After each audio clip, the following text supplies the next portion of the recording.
Assalamualaikum warahmatullahi wabarakatuh. Alhamdulillah, assalatu wassalamu ala rasulillah wa ala alihi wa sahbihi wa mawalah.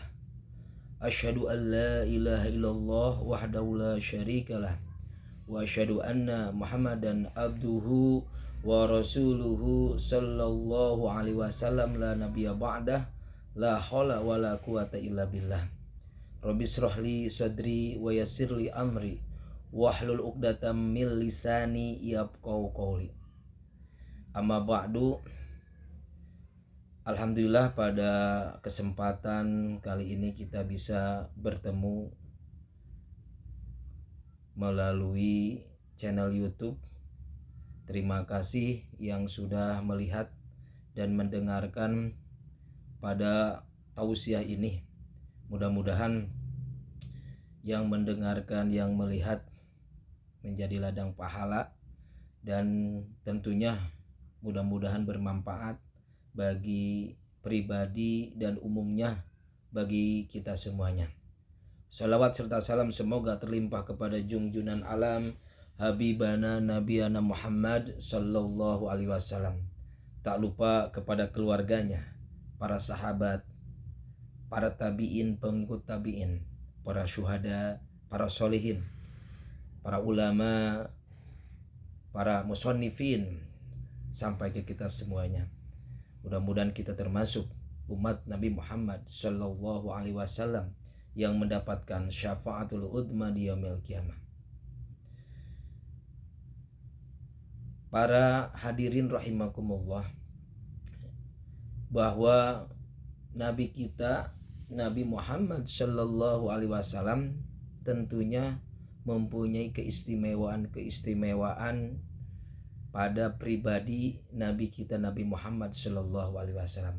Beliau adalah manusia yang paling sempurna, manusia yang paling mulia, hamba yang tak pernah melakukan dosa, hamba yang selalu taat dan patuh kepada perintah Allah Subhanahu wa taala, hamba yang paling dermawan, hamba yang paling berakhlakul karimah. Makanya Rasulullah Shallallahu alaihi wasallam menjadi uswatun hasanah, menjadi contoh yang baik bagi kita semuanya, baik dari perkataannya maupun perbuatannya dan maupun diamnya. Rasul merupakan salah satu contoh yang patut kita tiru, yang patut kita laksanakan dalam setiap kehidupan. Dalam perkataannya Rasulullah Shallallahu alaihi wasallam, tentunya kita mengenal dengan hadis qauli. Hadis qauli adalah hadis tentang ucapan beliau. Ucapan beliau adalah wahyu. Wa ma yantiqu anil hawa in huwa illa wahyu yuha. Dan tidak ada ucapan Rasulullah Shallallahu alaihi wasallam kecuali adalah wahyu dari Allah Subhanahu wa taala.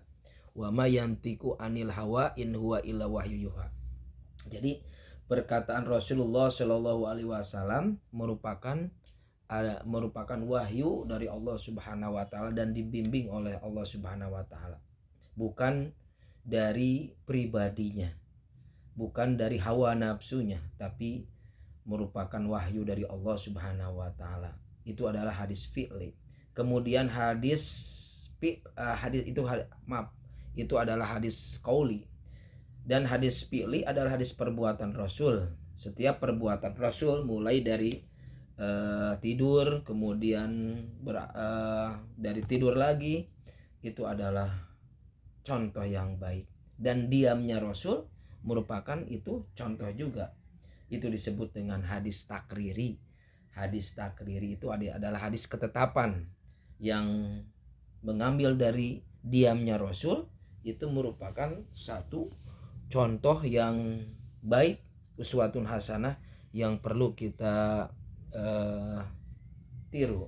Nah, dalam kesempatan ini adalah akan membongkar, akan membuka, akan menyelam tentang hadis Rasulullah Shallallahu Alaihi Wasallam, maka tema pada kali ini adalah keistimewaan pribadi Nabi Muhammad Shallallahu Alaihi Wasallam. Saya akan bacakan hadisnya.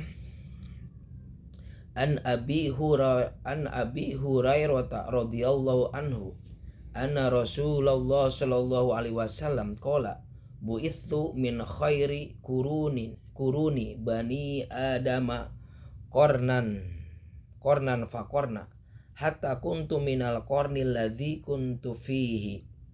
Hadis ini dikeluarkan oleh Bukhari, yaitu hadis yang ke 3557.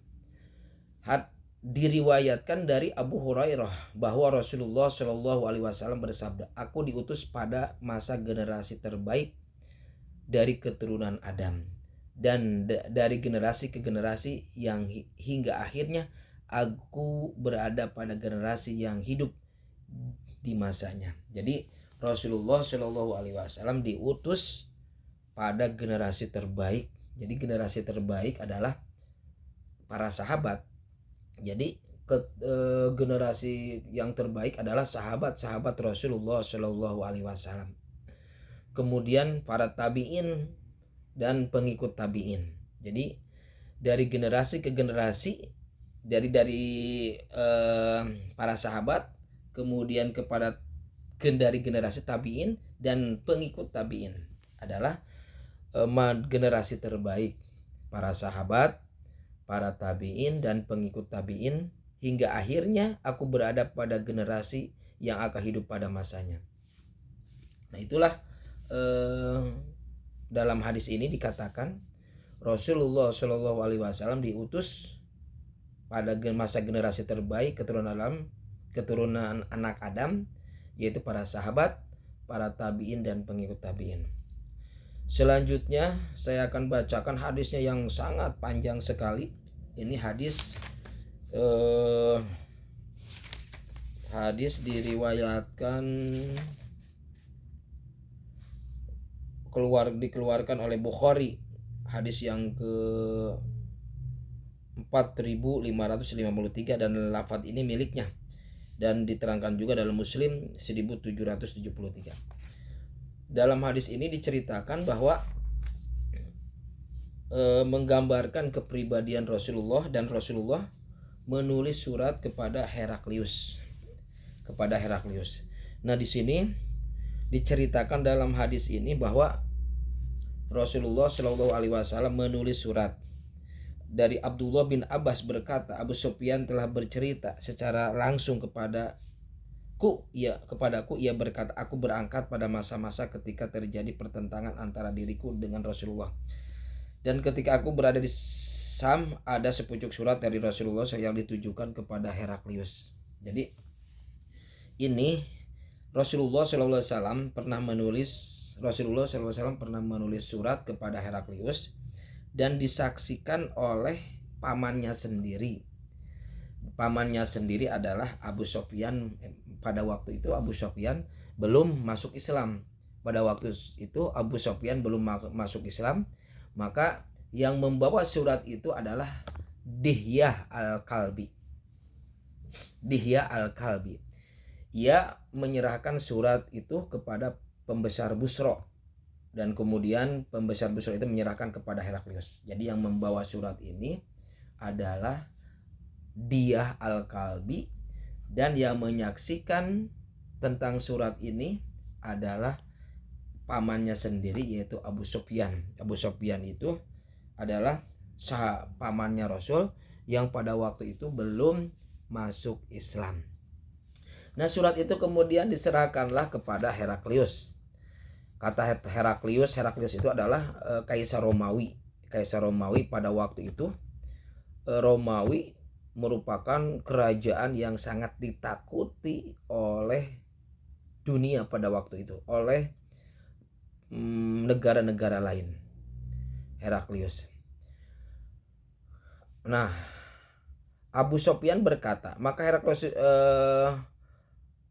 Heraklius berkata, apakah di sini ada seorang yang berasal dari kaum yang mengaku nabi?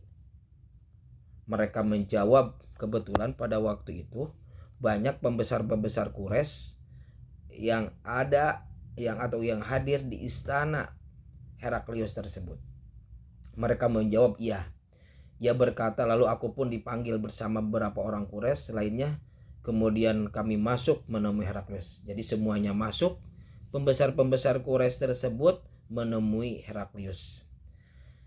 Maka Heraklius pun berkata lagi kepada pembesar-pembesar Quraisy pada waktu itu, siapakah di antara kalian yang lebih dekat nasabnya dengan orang yang mengaku nabi ini? Abu Sufyan berkata, kebetulan Abu Sufyan hadir pada waktu itu.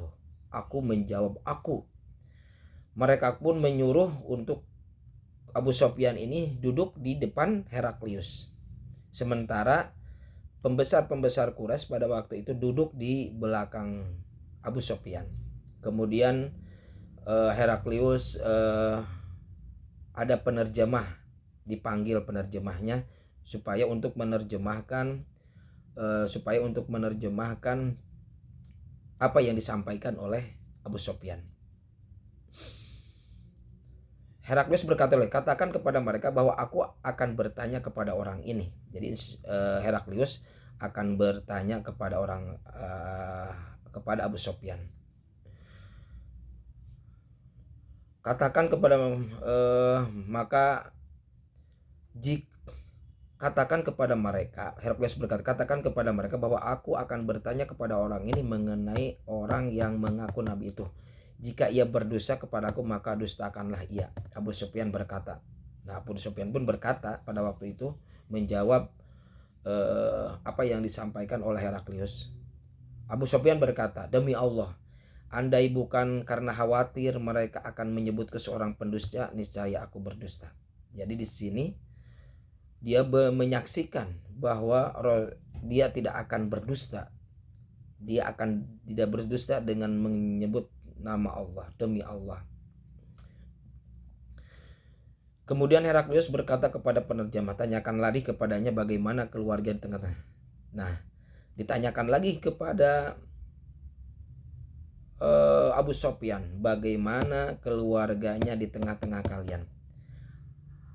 Abu Sufyan menjawab, ia mempunyai keluarga yang terhormat di tengah-tengah kami. Jadi Abu Sufyan menyampaikan kepada Heraklius bahwa Nabi kita Nabi Muhammad Shallallahu Alaihi Wasallam merupakan mempunyai keluarga yang terhormat di tengah-tengah kami. Ia berkata, apakah ada di antara nenek moyang yang pernah menjadi raja? Nah, Heraklius bertanya lagi kepada Abu Sufyan, apakah ada di antara nenek moyangnya yang menjadi raja? Aku menjawab, Abu Sufyan menjawab, tidak ada. Jadi tidak ada nenek moyang atau keturunan dari atasnya bahwa ada yang menjadi raja.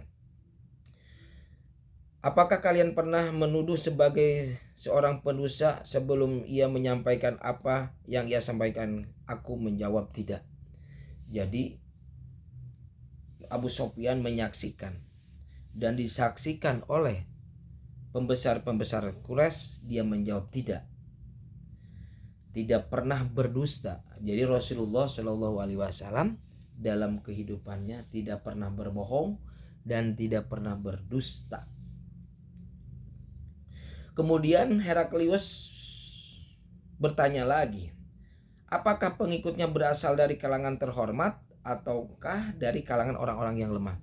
Heraklius bertanya, apakah pengikut dari Rasulullah Shallallahu Alaihi Wasallam itu apakah orang-orang di kalangan terhormat atau orang-orang lemah? Abu Sufyan menjawab, justru dari kalangan orang-orang lemah. Jadi pengikut Rasulullah Shallallahu Alaihi Wasallam pada waktu itu adalah kebanyakan orang-orang yang lemah menurut pamannya Abu Sufyan. Kemudian Heraklius bertanya, jumlah mereka semakin bertambah atau semakin berkurang? Maka Abu Sufyan pun menjawab, justru semakin bertambah. Jadi pengikut Rasulullah Shallallahu Alaihi Wasallam semakin hari semakin bertambah, semakin bertambah. Ia bertanya, apakah di antara mereka ada yang murtad setelah masuk agamanya? Atau dia bertanya lagi, ketika banyak pengikutnya kemudian masuk kepada pengikut sebagai pengikut Rasulullah Shallallahu Alaihi Wasallam, apakah banyak yang keluar dari agama Islam atau menjadi pengikut Rasulullah? Abu Sufyan menjawab, tidak ada. Ia bertanya lagi, apakah kalian memeranginya? Aku jawab, kata Abu Sufyan, ya, saya memeranginya. Bagaimana peperangan dengan kalian? Abu Sufyan menjawab, perang yang terjadi antara kami selalu bergantian. Kadang ia menang dan kadang kami yang menang. Ia kembali bertanya, apakah ia berbuat khianat? Rasulullah tidak berbuat khianat. Padahal dalam kondisi yang ada di antara kami dengannya saat itu, dan kami tidak tahu apa yang dia lakukan saat itu. Abu Sufyan menjawab, tidak. Rasulullah adalah orang yang bukan menjadi orang pengkhianat. Abu Sufyan berkata, demi Allah, tidak ada kalimat lain yang aku tambahkan selain itu. Jadi jawaban Abu Sufyan tidak mengada-ngada dan tidak ditambah-tambah dan tidak berbohong ataupun dusta. Ia kembali bertanya, apakah ada orang yang lain yang pernah mengatakan apa yang ia katakan sebelumnya? Aku menjawab, tidak. Jadi inilah pertanyaan-pertanyaan apa yang disampaikan oleh Abu Sufyan kepada Raja Heraklius, yaitu Kaisar Romawi pada waktu itu. Ada beberapa pertanyaan dari Heraklius kepada Abu Sufyan. Yang pertama, menanyakan tentang keluarga. Tentunya Rasulullah Shallallahu Alaihi Wasallam adalah merupakan keluarga yang terhormat. Bangsa Quraisy pada waktu itu ada kalangan yang sangat disegani. Kemudian bertanya lagi mengenai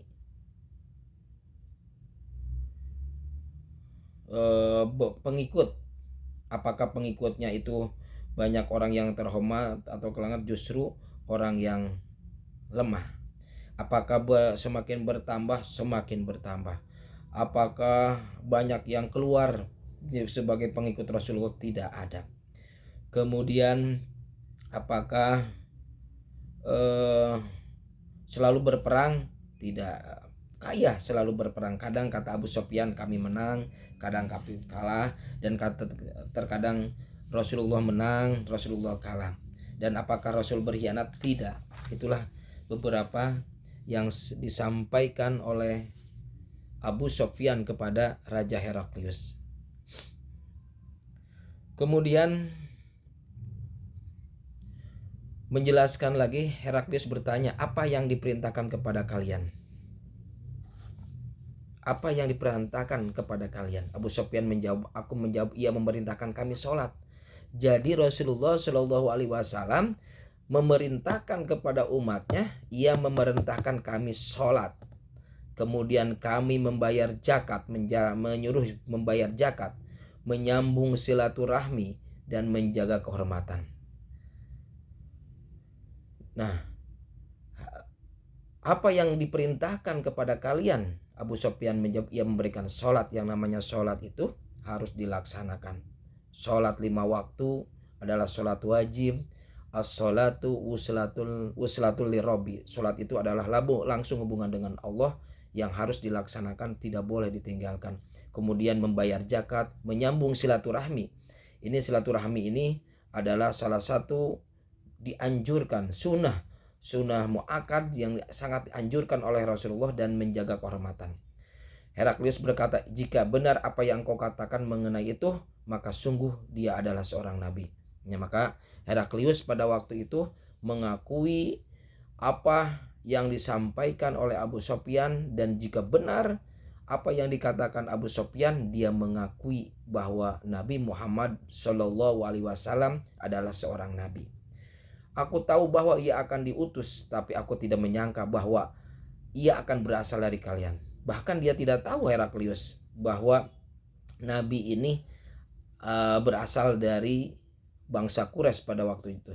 Jika aku tahu bahwa aku bisa sampai kepadanya, niscaya aku sangat ingin menemuinya. Dan jika aku telah berada di dekatnya, maka sungguh aku akan membasuh kedua kakinya, dan sungguh kekuasaannya akan mencapai tempat yang aku injak ini. Jadi Rasulullah Shallallahu Alaihi Wasallam akan dan Heraklius pun mengakui bahwa Nabi Muhammad Shallallahu Alaihi Wasallam adalah seorang nabi, dan tidak menyangka bahwa Nabi berasal dari kaum Quraisy. Abu Sufyan berkata, kemudian dia meminta surat Rasulullah dan membacakan adapun isinya. Nah, apa sih isi surat dari Rasulullah SAW yang disampaikan untuk Heraklius? Ini isinya. Bismillahirrahmanirrahim. Dengan nama Allah yang Maha Pengasih lagi Maha Penyayang. Dari Muhammad Rasulullah Shallallahu Alaihi Wasallam kepada Heraklius, penguasa Romawi, keselamatan bagi siapa saja yang mengikuti petunjuk. Amma ba'du. Sesungguhnya aku menyerumu dengan panggilan Islam, maka masuk Islamlah, niscaya engkau selamat. Dan masuk Islamlah, niscaya Allah akan memberikan pahala untukmu 2 kali lipat.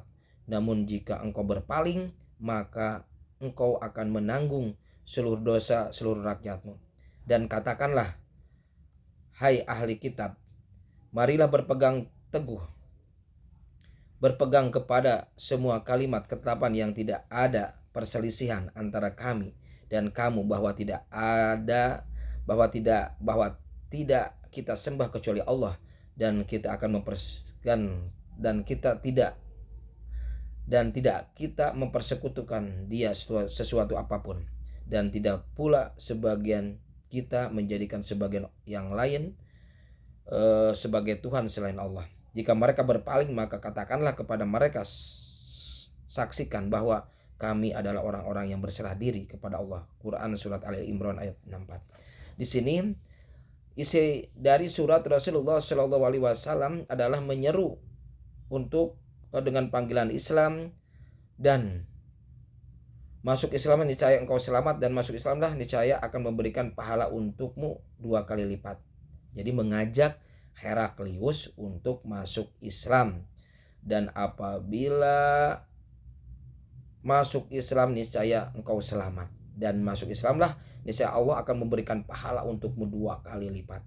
Namun jika engkau berpaling, maka engkau akan menanggung seluruh dosa seluruh rakyatmu. Itulah ketegasan Rasulullah Shallallahu Alaihi Wasallam mengajak. Raja Heraklius adalah raja yang sangat ditakuti, raja Romawi pada waktu itu, raja yang disegani, tetapi disurati oleh Rasulullah supaya untuk masuk Islam. Setelah ia selesai membaca surat itu, terdengar teriakan-teriakan yang terjadi kegaduhan sementara kali perintahkan untuk keluar. Jadi kegaduhan.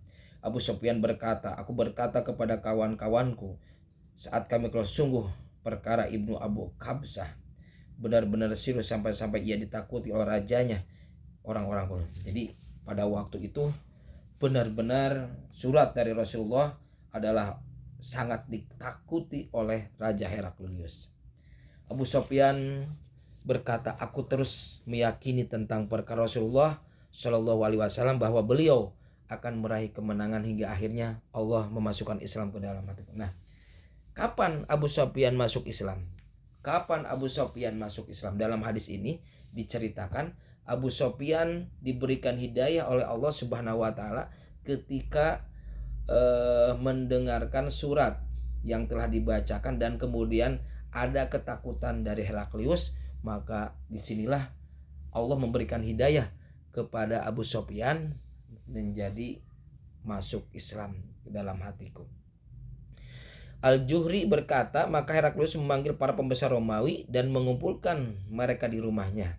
Ia berkata, wahai sekalian bangsa Romawi, apakah kalian menginginkan kemenangan dan berada dalam kebenaran selamanya, dan kekuasaan kelak tetap kokoh di tangan kalian?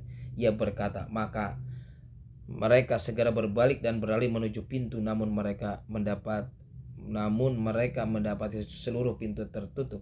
Lalu Heraklius berkata, panggilkan mereka untukku. Lalu mereka pun kembali panggil dan Heraklius berkata kepada mereka, sungguh sebenarnya aku hanya ingin menguji keteguhan kalian dalam agama kalian, dan aku telah melihat sikap yang aku sukai dari kalian. Mereka pun bersujud dan ridho kepadanya. Jadi di sini diceritakan dalam hadis ini adalah pertama yaitu mengenai keistimewaan Rasulullah SAW yang disampaikan oleh Abu Sufyan kepada Heraklius. Yang keduanya adalah menjelaskan mengenai isi surat Rasulullah SAW mengenai ajakan kepada Heraklius supaya masuk Islam. Nah, pada waktu itu Heraklius gemetar, ketakutan membacakan surat dari Rasulullah SAW, dan pada akhirnya masuk Islamlah Abu Sufyan. Abu Sufyan masuk Islam setelah mendengarkan isi surat tersebut. Demikianlah salah satu keistimewaan dalam hadis Rasulullah SAW. Dua hadis ini, yang pertama hadis